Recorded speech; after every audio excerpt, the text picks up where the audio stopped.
And I'll talk a bit more about Erica coming up in just a few minutes. Certainly a very tricky storm. That tends to happen when the storms move over land, like will happen over the next 24 hours. More on that shortly. Right now we're looking at dew points. That's Brian's favorite graph to show, so I'm going to show it right now.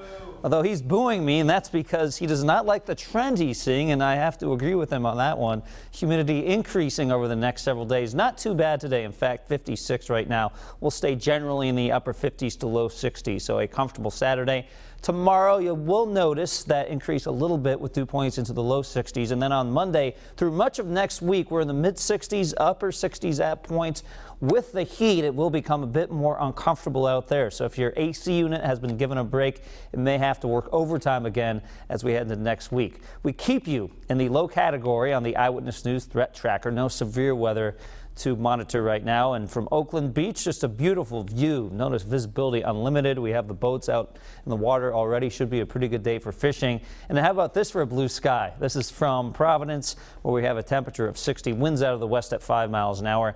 And in Taunton, it's still 52 degrees. New Bedford at 54, Smithfield 54, and Westerly 55. So some cooler, comfortable numbers up here this morning. Don't get too used to those because some warmer mornings on the way, especially as we head into next week. So we have high pressure in control. Yesterday it was over here. Now it's shifting offshore. That's going to start to switch up the weather pattern in terms of pulling in some more humid air, but it really doesn't make much progress today. So we keep it nice and comfortable, mostly sunny skies. A few weather clouds out there after 2 or 3 o'clock in the afternoon, especially from Providence and points north and west with highs in the low 80s.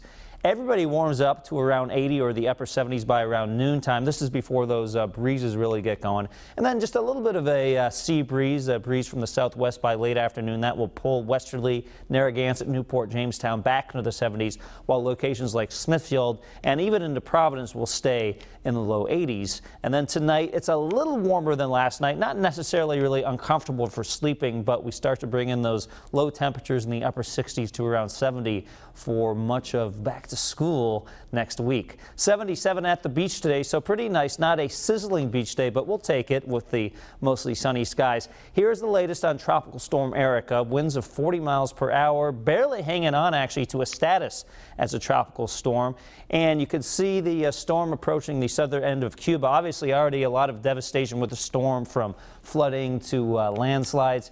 And as we look at the next 24 hours, we'll have to watch that flooding situation in Cuba. Very heavy rain expected there as the storm makes a close pass or goes directly over Cuba. And then we are expecting it to maybe weaken below tropical storm level, but then it could strengthen again, especially as it gets into some water again, and some of this water is very warm. Now, our current track takes the center of the storm next Tuesday night into Wednesday morning to the Florida Panhandle, but definitely it could scrape portions of Florida down here towards the south coast. So even these folks have to pay attention to this storm, and we'll keep you updated. A lot could change with that track and intensity part of that forecast. We get warmer tomorrow into the upper 80s and then very warm next week, upper 80s to low 90s. You can get the latest information on WPRI.com.